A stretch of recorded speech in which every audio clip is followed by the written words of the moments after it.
नेमावर थाना क्षेत्र में एक दलित परिवार के 5 लोगों की हत्या का खुलासा एडिशनल डीजी योगेश देशमुख उज्जैन ने नेमावर थाना परिसर में पत्रकार वार्ता में जानकारी देते हुए किया। घटना का खुलासा किया, साथ ही में पत्रकारों को विस्तृत जानकारी दी। देवास जिले के अंतिम छोर पर नेमावर थाना क्षेत्र के अंतर्गत एक गरीब परिवार के 5 सदस्यों के अचानक गायब होने की घटना को लेकर नेमावर पुलिस 5 परिजनों को ढूंढने में जुटी थी। मंगलवार की दोपहर में पुलिस को जानकारी मिली थी कि नेमावर के ही सुरेंद्र राजपूत के खेत में दलित परिवार के 5 लोगों की हत्या कर उन्हें 10 से 12 फीट गहरे गड्ढे में गाड़ दिया है। सूचना मिलने पर पुलिस ने जेसीबी के माध्यम से 5 और शव को निकाला। नेमावर में हुई जघन्य हत्याकांड का खुलासा नेमावर थाने पर एडिशनल डीजी योगेश देशमुख ने पत्रकारों को जानकारी देते हुए बताया कि देशमुख ने बताया 13 मई 2021 की रात्रि में नेमावर बस स्टैंड के पास रहने वाली ममता बाई 2 पुत्री रूपाली एवं दिव्या तथा उसके भतीजी नीतू के पुत्र पवन एवं पुत्री पूजा को लेकर अचानक गायब हो गई थी, जिसकी सूचना ममता बाई की पुत्री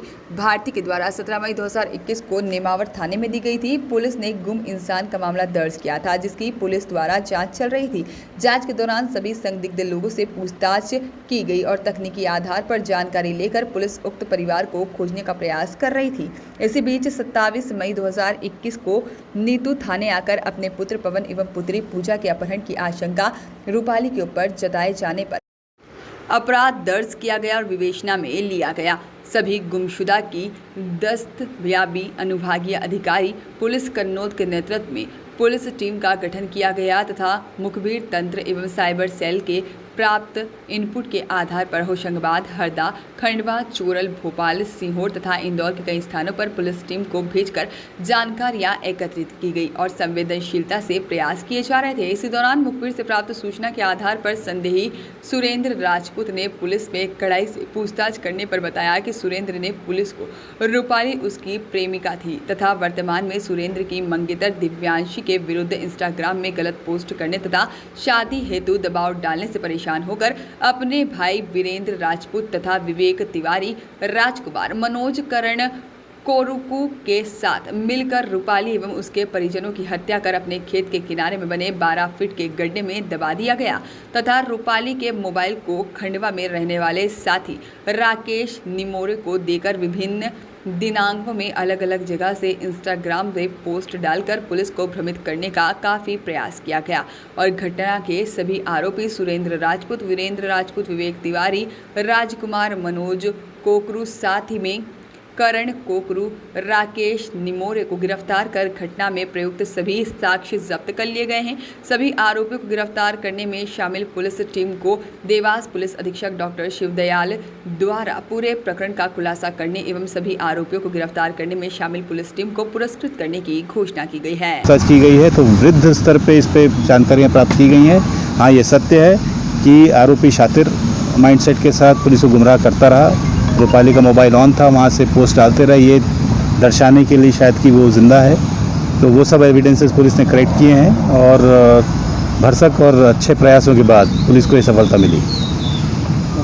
अच्छा, खड्डे के लिए क्या जेसीबी का उपयोग हुआ है या हाथ से खुदा हुआ? देखिए, अभी तक का जो हमारे पास जानकारी है वो कुछ मजदूरों के साथ इसने शुरू में खुदवाए थे, बाद में पुलिस ने फिर इसको जेबीसी से खुदवा कर लाशें बाहर निकलवाई। सर, गुमशुदगी के बाद से कई महिलाओं के साथ बलात्कार भी हुआ है? जी, इसकी अभी ऐसी कोई जानकारी नहीं है, ऐसी कोई ऐसी पुष्टि नहीं हुई। जो ले गए हैं जिंदा अवस्था वहाँ तक ले गए कि ऐसे मृत अवस्था में ले गए कुछ बताई गई? ये यहाँ से उनको वहाँ पे ले गए हैं, वहीं पे उनका हत्या की गई, खेत पे ही कारित की गई।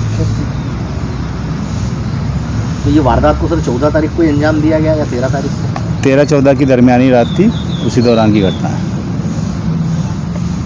किन हथियारों का प्रयोग किया गया है? इसमें रॉड, विशेष तरह रॉड है और गला घोटने के लिए किसी रस्से का भी इस्तेमाल किया गया है। तो क्या ये उपलब्ध है? जी हाँ, पुलिस के पास एविडेंसेस उपलब्ध है। तो लाशों को गलाने के लिए कुछ केमिकल्स और खाद का उपयोग किया गया है? जी हाँ, अभी जो प्राथमिक तौर पे जो जानकारी मिली है, जेसीबी से जब लाशें बाहर निकाली गई हैं तो और जो जानकारी मिली है उसमें खाद और नमक का भी उपयोग किया गया है। आरोपियों को क्या नाम? आरोपी के नाम आपको प्रेस विज्ञप्ति में मिल जाएंगे। इसमें मुख्यतः जो मेन है वो सुरेंद्र राजपूत है, उसका छोटा भाई वीरेंद्र है। उनके खेत में काम करने वाले 2 अन्य कोरकू समाज के लोग हैं। इसी तरीके से एक राकेश नाम का व्यक्ति है खंडवा का, और एक राजकुमार नाम का भी व्यक्ति है जो उनको मदद कर रहा था। इन 7 को पुलिस ने राउंड अप कर लिया है और पूछताछ जारी है। तो फॉरेंसिक लैब में की जानकारी लगी है कि डेड बॉडी को भेजा गया। जी हाँ, ये चूँकि बहुत पुरानी बॉडीज़ हैं और करीब 1.5 महीना पहले इनकी हत्या हो चुकी, गाड़ दिया गया था। ऐसे में इसको फोरेंसिक जांच के लिए इंदौर भेजा गया है। वहाँ से जो रिजल्ट्स आएंगे उस अनुसार भी कार्रवाई की जाएगी। सर कितने आरोपियों को पुलिस ने हिरासत में लिया? 7 लोगों को पुलिस ने हिरासत में लिया। इसमें विवेक तिवारी का क्या रोल है सर? विवेक तिवारी इनका साथी है, उन्होंने इनका पूरे घटनाक्रम में उनको साथ दिया है। इन 7 आरोपियों में से किसी को सरकारी गवाह भी पुलिस बना सकती है? नहीं, सरकारी गवाह बनाने का अभी ऐसा कोई अभी विचार नहीं है। हमारे पास सबके खिलाफ एविडेंसेस हैं, सबके खिलाफ हम कार्रवाई करेंगे। एक एक करके हत्या करके तो उनको अपने खेत में 12 फीट नीचे गाड़ दिया था। इसी दौरान जब पूछताछ चल रही थी, रेगुलर पूछताछ के दौरान इलेक्ट्रॉनिक एविडेंसेस को एनालाइज करने के दौरान पुलिस को ये तथ्य सामने आए हैं। लगातार पुलिस जब पूछताछ करती रही है तो इन पे जब शंका ज़्यादा हुई है और पूछताछ के दौरान ये पूरा खुलासा हुआ है। इन्होंने अपना जुर्म कबूल किया है। इसमें अभी तक का पुलिस ने 7 लोग को राउंड अप किया है और इन्होंने अपना जुर्म कबूल किया है। सर आगे भी और इससे जुड़े तार और भी? देखिए, ये तो अभी तक का इतनी जानकारी है और ये जानकारी की पुष्टियां भी हो रही हैं। इसके बाद अगर कोई तथ्य आएंगे तो उस पर हम ज़रूर हमारी टीम पूछताछ करेगी इन लोगों से।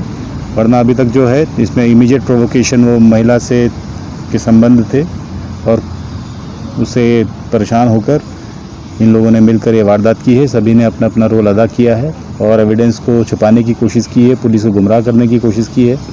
लेकिन जैसा सभी को विदित है, पुलिस के हाथ बड़े लंबे होते हैं, क्राइम बहुत दिनों तक नहीं छुपता है। अल्टीमेटली ये सब खुलासा हो ही गया। क्या वाहन वगैरह का उपयोग भी किया इसमें? वाहन वगैरह का उपयोग हुआ है। अभी तो जो जानकारी मिली है उसमें वाहन का भी उपयोग है, लेकिन वाहन अभी तक का जो जानकारी मिली है वो जो मृतक पक्ष हैं उनके वाहन की यूज़ होने की जानकारी मिली। अन्य वाहन जो इसमें आए हैं उसमें पूछताछ अभी जारी है कि अन्य कौन कौन से वाहन इन्होंने इस्तेमाल किए हैं। सर आप कह रहे हैं कि पुलिस के हाथ लंबे होते हैं, जबकि नेमावर थाना अंतर्गत ही ये लाशें मिली गई हैं और 45 दिन बाद कहीं ना कहीं पुलिस के कार्रवाई पर भी?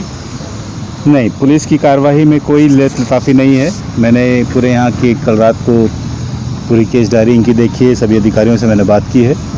यहाँ के सभी इंक्लूडिंग एसपी और उनकी पूरी टीम ने लगातार जिसमें हर एक दिन इसमें काम किया है। कई जगह रेड्स किए हैं, छोटे से छोटा जहाँ सूत्र मिल सकता है उसकी पहचान करने के प्रयास किए गए हैं। करीब 80 मोबाइल नंबर्स को डिटेल में एनालाइज किया गया है। यहाँ तक कि जो रूपाली कहाँ अमेज़ॉन से कुछ खरीदती हो या स्विगी में कुछ ऑर्डर करती हो, ऐसे भी लोगों से पूछताछ की गई है। तो वृद्ध स्तर पे इस पे जानकारियाँ प्राप्त की गई हैं। हाँ, ये सत्य है कि आरोपी शातिर माइंडसेट के साथ पुलिस को गुमराह करता रहा। रूपाली का मोबाइल ऑन था, वहाँ से पोस्ट डालते रहे, ये दर्शाने के लिए शायद कि वो ज़िंदा है। तो वो सब एविडेंसेस पुलिस ने कलेक्ट किए हैं और भरसक और अच्छे प्रयासों के बाद वॉइस ऑफ राइट्स के लिए खातेगांव से प्रदीप साहू की रिपोर्ट।